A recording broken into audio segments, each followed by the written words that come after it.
Allahu Akbar, Allahu Akbar. What is Islam? Is it Jewish? Or is it made by Muhammad? What are the origins? What's the background of the Quran? Was it written by a man in the Hijaz in Arabia? Or was it written by Jews in Babylon? What is the Sunnah? Is it the stories of a real man? Or are they heavily influenced by Jewish understanding? Is the Quran from Allah or from the rabbis? In this series, we're going to tackle what is the true origins of Islam. Welcome to the Talmudic Dilemma.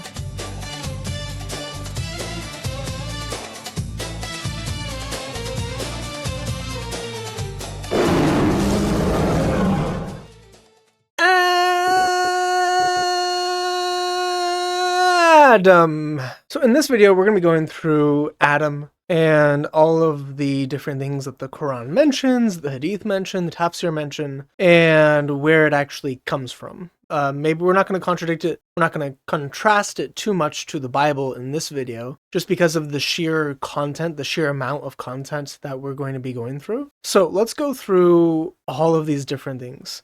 First off, starting out, we're going to go through Surah 39:6, which says, He created from you one being, then from that he made its mate, and he has provided for you 8 kinds of cattle. So, he made you one being. This is talking about Adam and Eve. One being. That Arabic there is nafsin. That is one soul. So he created Adam and Eve as one soul, one being. And then in Bereshit Rabbah 8, paragraph 1, we get that Rabbi Yomer ben Elazar said, when the Holy One, blessed be He, created Adam, the first man, he created him androgynous. So he created him both he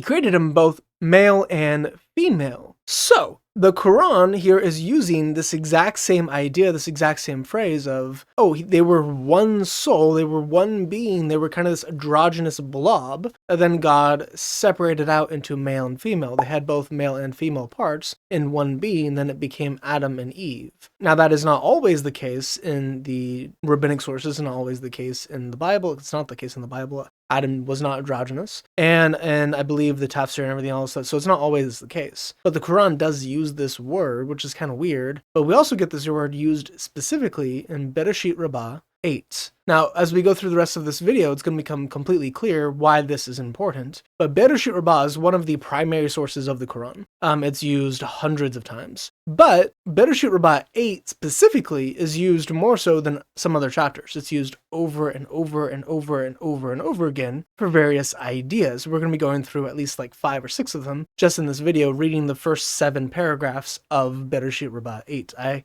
highly recommend everyone to go through and just read. If you want to only read a little bit of the rabbinic sources, read Bereshit Rabbah 8 on Sefer.com. So, we get them being androgynous. We also get Adam's height, also from Bereshit Rabbah, chapter 8.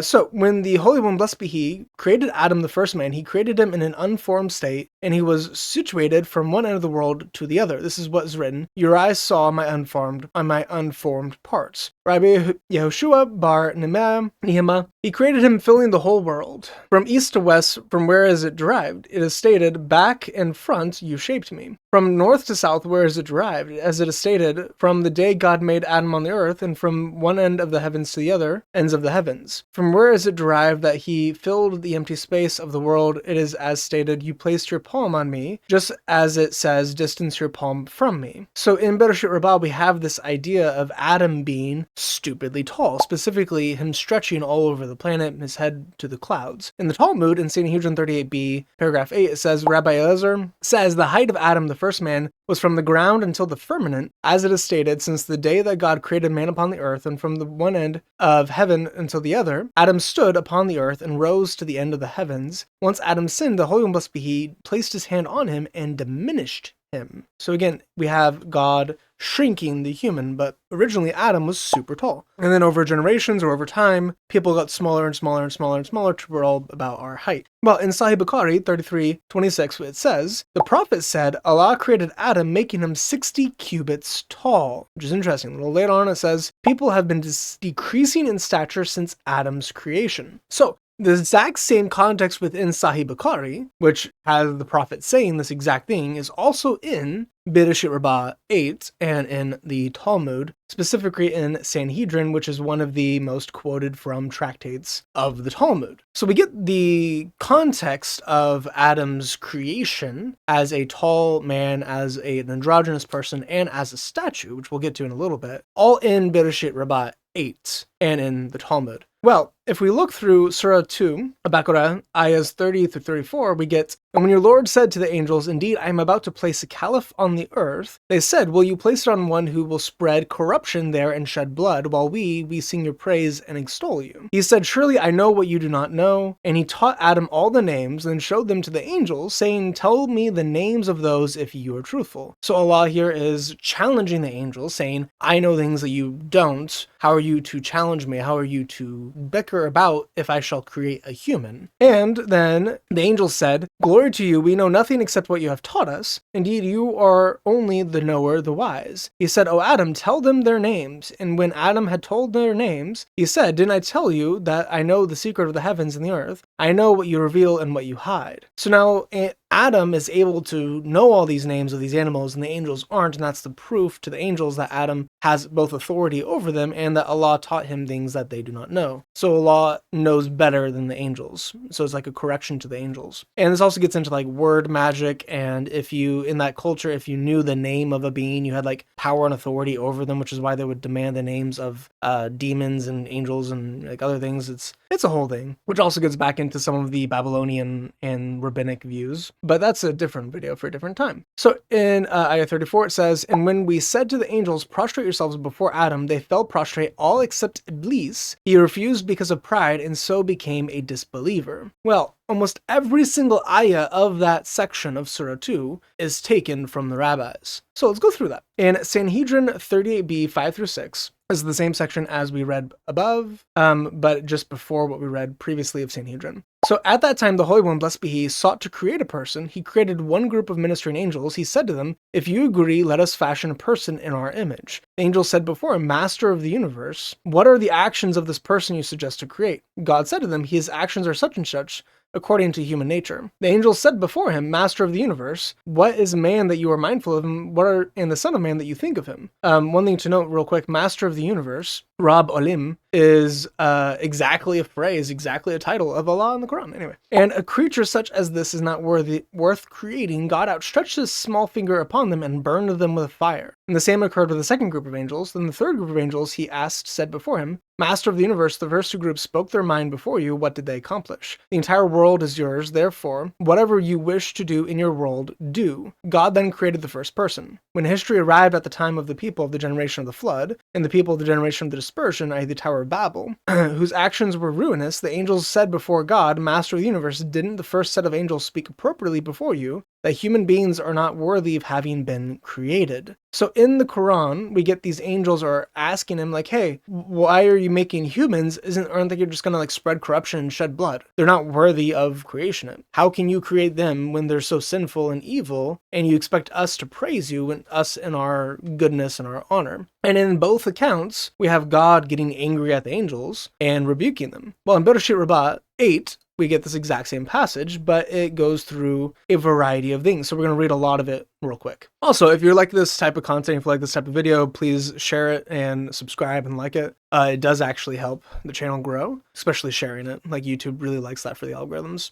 So continuing on, we get in Midrash and Talmudic 8, paragraphs 4 through 7. Rabbi Bekiah said, "When the Holy One, blessed be He, came to create Adam, the first man, he foresaw righteous and wicked people descending from him. He said, 'If I create him, wicked people will descend from him, but if I do not create him, how will righteous people ever descend from him?' What did the Holy One, blessed be He, do? He distanced the way of the wicked from his attention, and he appended the attribute of mercy to himself and created Adam." So he created by applying the attribute of mercy to himself. This is interesting. This is Medat Rachamim. Now, if you know the Arabic, you know what Allah's most famous title is. It's Ar-Rahman. That is a direct copying from Rahman. But here we have in the Midrash that he has this attribute, a divine attribute, you could say a name, of God, which is Rachamim. Pretty crazy. So we have God applying this divine attribute to himself in order to create humans to be merciful to them. So he's creating humans specifically to be merciful to them, to create the good generations out of the bad. And continue on, rather, when he came to Adam, the first man, he consulted the ministering angels and said to them, let us make man in our image, in our likeness. They said to him, what is his nature? He said to them, righteous people will rise out of him. That is what is written, for the Lord knows the way of the righteous. For the Holy One, blessed be he, informed the ministering angels about the way of the righteous. But the way of the wicked will be eradicated. He eradicated it from them. He revealed it to them that the righteous would arise out of him, but he did not reveal to them that the wicked would also arise out of him. So now he's like being deceptive, which is crazy. God is being deceptive to the angels. As he had revealed to them that the wicked would arise out of him, the attribute of justice would not have allowed him to be created. So now we have the attribute of mercy overwhelming the attribute of justice. So God has absolutely just, and in the Arabic here, in the Hebrew here, it is Medat Hadin, kind of like the al-Din, the day of judgment, Yom Adin. So we have specifically here that he has this attribute, this Medat, of din, of judgment, of justice, of law. And it's the exact same word in Hebrew or Arabic, like they're cognates. So we have this attribute of justice, which is actually related to one of the names of Allah, the Just One. So we have two of the names of Allah having attributes being applied to God in Bereshit Rabbah 8, used in the exact same way the attributes of Allah are used, and we have his justice and his mercy competing against each other, which is exactly what we see in the Islamic sources, that his mercy overwhelms his justice and he's able to forgive and allow into the garden because of that. Well, here we have God specifically breaking his justice in order to form mankind in this way. So his mercy outweighed his justice, and then he created. Rabbi Simon said, when the Holy One, blessed be he, came to create Adam, the first man, the ministering angels divided into various factions and various groups. Some of them were saying, let him not be created, and some of them were saying, let him be created. That is what is written, kindness and truth met, righteousness and peace touched. Kindness said, let him be created as he performs acts of kindness. Truth said, let him not be created as he is full of lies. Righteousness said, let him be created as he performs acts of righteousness. Peace said, let him not be created as he is all full of discord. What did the Holy One, blessed be he, do? He took truth and cast it down to the earth. He threw away his truth. Man, that sounds like a law. That is what is written. You cast truth downward. The ministering angel said before the Holy One, blessed be he, Master of the universe, why are you demeaning your very seal? Let truth ascend from the earth. That is what is written. Truth will spring up from the earth. The rabbi said in the name of Rabbi Hanan bar Adi, and Rabbi Finis and Rabbi Hikea said in the name of Rabbi Simon, Miod, this refers to man, Adam. This is what is written. God saw everything that he had made, and behold, it was very good. Man, Adam, was good. Rabbi Huma, the rabbi of Tispori, said, while the ministering angels were busy deliberating with one another, engaging with one another, the Holy One, blessed be he, created him. He said to him, why are you deliberating? Man has already been created. And it continues on, but I don't want to point this out right now. So now he has these attributes of kindness, of truth, of righteousness, of peace, specifically Asami, one of the other names of Allah. He has all these attributes that are all names of Allah, that they're competing against each other, and he throws truth downward because he's kind of being like a deceiving deity at this moment. But this sounds very Allah. Like, it just sounds like Allah. This predates Islam by over 100 years. We have all of these names of Allah being applied. I'm going to do a video just specifically on the names. But we get the creation as well happening in that way. It continues on and says, he created him wisely as he created the needs of his sustenance and only then created him. So he created like food and water, and then he created man to live off of the food and water. The angels said before the Holy One, blessed be he, Master of the universe, what is a mortal that you remember him, a man that you may take him into account?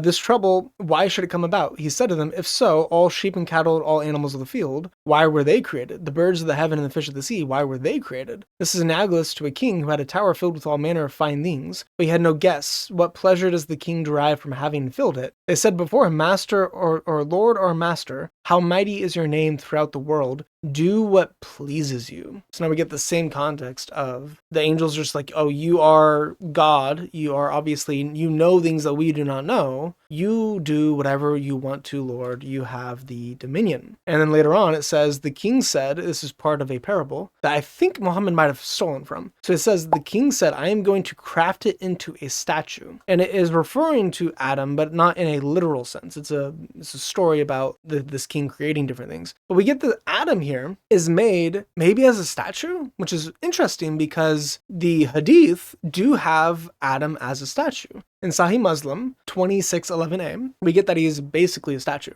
The story is Iblis went throughout the whole world. He saw Adam in this state and he didn't know if it was Allah or not. So he decided to crawl into him and he went all throughout his body and then came out his butthole. And after he came out his butthole, he realized, oh, this is hollow and Allah is solid, which is actually one of his names. So we have, since Adam is hollow, I know that's not Allah. And then Allah comes and is like, what are you doing? And then he turns him into a living being and then commands all of them to prostrate. So that is part of the hadith. And you also get this in Bereshit Rabbah 8, that he might have been a statue. Granted, again, it's not supposed to be literally of Adam, but even the fact that the sentence is here at all, and the following paragraph is this. Rabbi Hosham said, when the Holy One, blessed be he, created Adam, the first man, the ministering angels erred concerning him and sought to proclaim holy before him. So now they are trying to bow down and worship this created being. This is analogous to a king and a governor who were in a chariot and the residents of the province wanted to salute the king by proclaiming Domine, which means O Lord. But then they did not know which one he was. What did the king do? He pushed him out of the chariot and then all knew that he was the governor. So when the Holy One, blessed be he, created Adam, the first man, the ministering angels erred concerning him and sought to proclaim holy before him. What did the Holy One, blessed be he, do? He cast a deep slumber upon him, and then everyone knew he was merely a man. The exact same context of the Islamic perspective. Oh, slightly different here, because in the Quran we have that Allah is the one commanding them to worship, and here it's Adam and Yahweh look so similar that the angels can't tell them apart. The reason why they wanted to prostrate and bow and worship before him is because they thought Adam was God. That Adam and God look identical. They couldn't tell them apart. So what did God do? He made him go to sleep and fall down. Once that happened, they realized, oh, that wasn't actually God because God can't sleep from their point of view. So we have God and man here, and you couldn't tell them apart. And he's kind of a statue. So he's this immobile thing. He breathes life into him and puts him to sleep. And then they realize that that's not. So that's the exact same context of Iblis. He went through Adam to know, okay, is this Allah or is it not Allah? Because he couldn't tell them apart. So Adam and Allah are identical looking in both of those type of sources. So continuing on, later on in Bereshit Rabbah, we also have, this is 17:4, when the Holy One, blessed be he, came to create man, he consulted with the ministering angels. He said to them, let us make man. They said to him, this man, what is his nature? He said to them, his wisdom is greater than yours. He brought the animals, the beasts, and the birds, and said before them, and said to them, what is the name of this one? And they did not know. He passed them before Adam and said to them, what is the name of this one? He said, this is an ox, this is a donkey, this is a horse, this is a camel. And you, what is your name? He said to him, it is appropriate that I be called Adam, as I was created from the ground, Adamah. He asked further, and I, what is my name? He said to him, it is appropriate to call you my Lord, Adonai, as you were the Lord Adon over all your creatures. Rabbi has said, I am the Lord, that is my name. That is my name that Adam, the first man, called me. And he passed them, the animals, before him in pairs. So he created them in pairs. And Adam said, all of them have partners, but I do not have a partner. And for the man, he did not find a helper to be alongside him. It's bewildering. Why, in fact, did he not create her for him at the outset? The explanation is that the Holy One, blessed be he, foresaw that he would complain about her in the future. Therefore, he did not create her until he requested her explicitly. After that, the Lord God cast him into a deep slumber. So here's like, oh, all the animals are being made in pairs. And he didn't make Eve originally because he knew Adam was going to complain about her whenever she took the fruit and gave it to him. So we have God knowing the future for certain, all that type of stuff. We have them being made in pairs. And we also have the angels complaining again about Adam's creation. And then Allah here is like, hey, what are the names of all these animals? And they're like, oh, we don't know. Then he asks Adam, and Adam tells them all the names. The exact context of Surah 2. So we also get in Surah 36:36, glory be to him who created all the pairs of what the earth grows in of themselves and what they do not know. Now, obviously, this is a scientific error. Not all creatures that live, plants and animals otherwise, are sexual beings. Some of them are asexual. So they don't all have gender. They're not all in pairs. Like mushrooms, for example, don't have that. Some trees do have genders, some trees do not have genders. You have all sorts of things like that. Surah 78:8 also has, and we created you in pairs. So in the Quran, we get this idea of people being created in cares? And that whole context is very, very similar. It's so similar. It's like, how is this just a coincidence? As a Muslim, like, is this a coincidence? If you're saying that, oh, the Quran is before all this and they're just copying the Quran, it's not. We have so many reasons to know it's not. But why is this so similar that you have to feel the need to defend the Quran here? Because this is not, again, you get the rabbis here that are saying these things. This is not from the Bible. This is not from the oral Torah. This is not from Sinai. This isn't from a prophet. This is from a rabbi. Everything that I've read so far tonight has been from rabbis tonight in this video. Why is it that the Quran is copying all these rabbis' opinions and exegeting and folklore about these different stories? It's crazy. And we can keep going. There's one more thing I want to point out between Adam in the Quran and Adam in the rabbinic sources. So we saw earlier that Adam had these type of things happening. And it's interesting because like the angels are supposed to bow down. They decided to bow down. They didn't want to bow down. So they get the motif of bowing down, but in Surah 2:34, it makes it a little bit more explicit. When he said to the angels, prostrate yourselves before Adam, they fell prostrate all except Iblis. He refused because of pride and so became a disbeliever. This is also from previous sources. It's actually earlier sources than the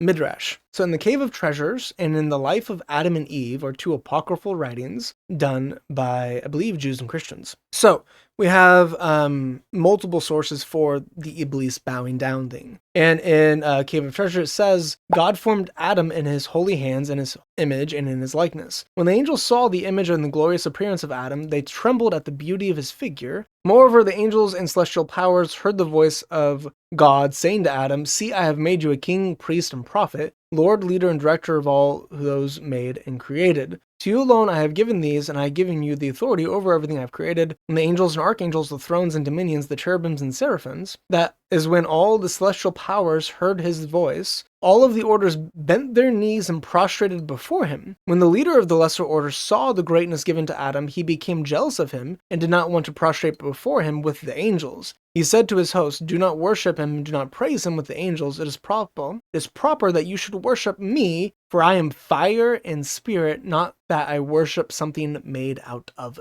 dirt. So here again, we have a lesser being, so the jinn, and we have one of the leader of the jinn, the chief jinn, Shaitan, Iblis, saying, hey, he's speaking to the other jinn, don't worship this man. He's made out of dirt. We're made out of fire. How can we, who's made out of something greater, worship something lesser? So we have that exact same context happening here, where we have Iblis not willing to bow down and worship, and him specifically being made out of fire, which is what jinn are made out of. So we have the same context as the leader of the jinn refusing to prostrate when all the angels do prostrate, which is pretty crazy. And also in the life of Adam and Eve, we get, and Michael went out and called the angels saying, worship the image of God as the Lord had commanded. And Michael himself worshipped first, and then he called me and said, worship the image of God, the Lord. So now it says Michael speaking to Lucifer. And I answered, I have no need to worship Adam. And since Michael kept urging me to worship, I said to him, why do you urge me? I will not worship an inferior and younger being than I. I am senior in the creation. Before he was made, I was already made. It is his duty to worship me. And God the Lord was wroth with me and banished me and my angels from our glory. On thy account we were expelled from our abodes in this world, and he hurled into the earth. Now the life of Adam and Eve has a couple other things in it that are relevant. You can read through that. But we have so many sources here showing that the Quranic, the Islamic idea of Adam, the situation, and I already went through Adam's fall and how they were in originally the heavenly garden and then got cast out of and got sent down to earth and all that stuff. Like everything with Adam is Jewish or Christian. It's not biblical based. It's not God breathed. It's not God inspired.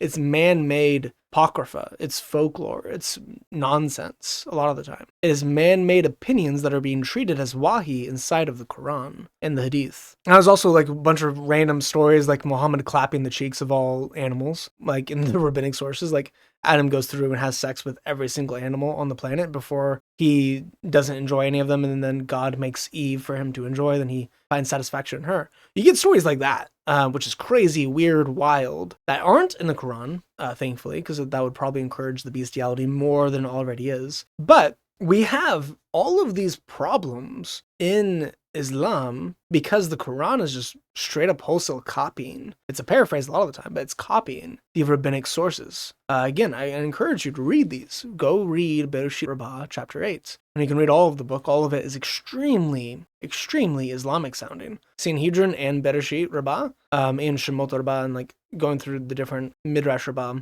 All of that just reads like the Quran. All of these ideas are being applied in the Quran. Why? Why is it that so much of this is stolen if this is supposed to be from Allah? Why does Allah have to be reliant on human opinion to get his wahi, to get his truth? Why is his truth made up by humans? There's a better way. May the grace of the Lord Jesus Christ, the love of God, and the fellowship of the Holy Spirit be with you always. Goodbye.